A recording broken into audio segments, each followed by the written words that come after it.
So 2017 is drawing to a close, and we are ushering in 2018 with open and welcoming arms, which can only mean one thing.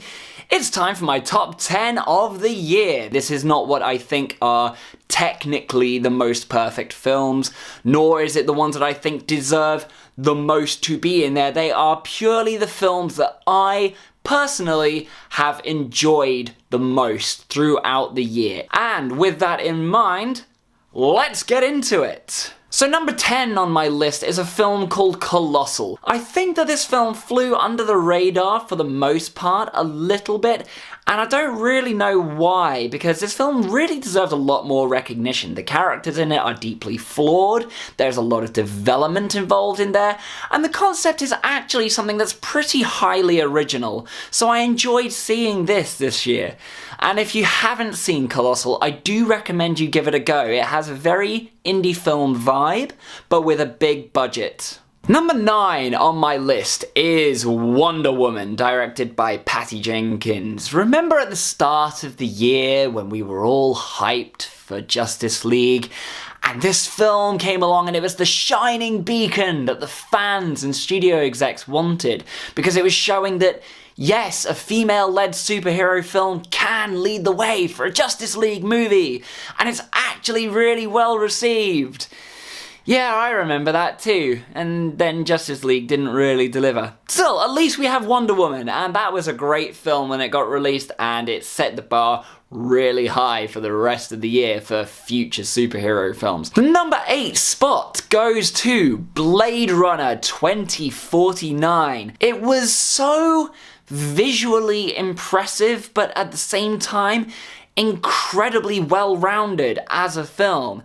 It had a great plot to it, it paid so much homage to the original whilst also carrying on the legacy in a really great fashion. It didn't pander to audiences, it didn't try to gain more people by becoming this action epic that was starting off a whole new series or a whole new franchise or anything like that. It actually paid fan service while at the same time remaining completely loyal to the fans and the fan base of the original.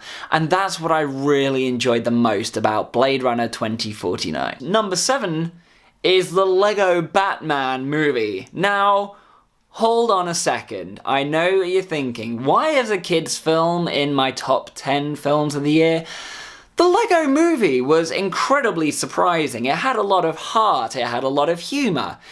And the Lego Batman movie carries that on, because Batman, let's face it, was probably one of the best parts of that film.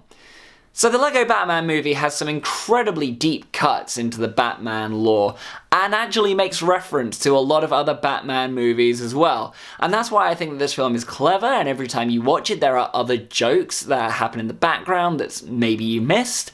And frankly, I think that if all Lego movies could be like this, and maybe a little less like the Lego Ninjago movie, then I think we'd be on to a winner with the franchise. Coming in at number 6 is War for the Planet of the Apes. Now, what I enjoyed most about this film was the fact that for a film with such little in the way of script or on-screen actors, it actually managed to portray more emotion and more grittiness than most of the other blockbusters this year combined. Not only is it a gritty and hard-hitting war film, it's also the send-off of a great trilogy of the Apes films prequels. And it's also managed to push the boundaries of what we thought possible with computer graphics and CGI animation in films as we know it. And this is a landmark film, not just for this franchise, but for pushing forward graphics as a whole. And I think that's something to be noted. At number 5, we have Guardians of the Galaxy Volume 2. Now, I appreciate fully that this might not be in a lot of people's top 10s. I can understand that this was not as great as the first film. However, it is one of the few films this year that pretty much got me to cry. So with that understanding, and the fact that I absolutely love this franchise and I love where it's going, I can't help but adore the Guardians of the Galaxy franchise. This film gets the number 5 spot for me, purely for being a visually impressive film. It made me laugh, it made me feel emotions, and the soundtrack, let's face it, was pretty incredible. Speaking of awesome soundtracks, coming in at number 4 on my list is Baby Driver, and I am an Edgar Wright fan through and through, and Baby Driver definitely impressed me from start to finish. Not only was the soundtrack absolutely amazing, definitely one of the best of this year, if not the last few years, but the editing throughout the film was so impressive. Everything was in time to the music, everything was cut perfectly together, everything was seamless in this film, and I absolutely adored watching this film all the way through. Coming in at number 3, we have Star Wars: The Last Jedi. Now, it would be remiss of me to not have Star Wars somewhere in my top 10.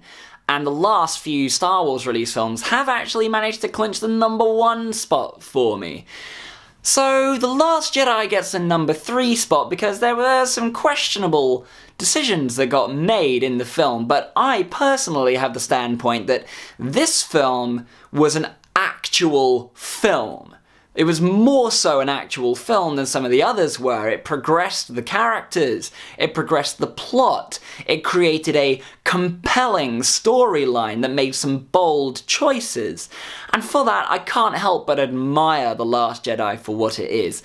Yes, there were some questionable moments that maybe I didn't totally agree with, but it's still a very, very visually and tonally impressive Star Wars film, and that's why it gets number 3 for me. Coming in at number 2 is Thor Ragnarok. What? The third Thor film beats Star Wars to the punch? How can this possibly be? I hear everybody crying out all at once, but my logic behind this is very sound. What Thor Ragnarok managed to do here was create a sense that Marvel Studios actually aren't afraid to completely change the status quo of a character.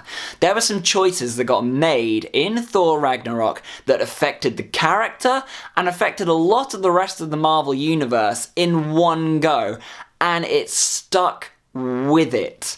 And that is something to be admired. This was a buddy road trip comedy that the Marvel Cinematic Universe and this character in particular desperately needed a shot of. And the humour was great in it, the visuals were great in it, and all of the characters were great in it as well.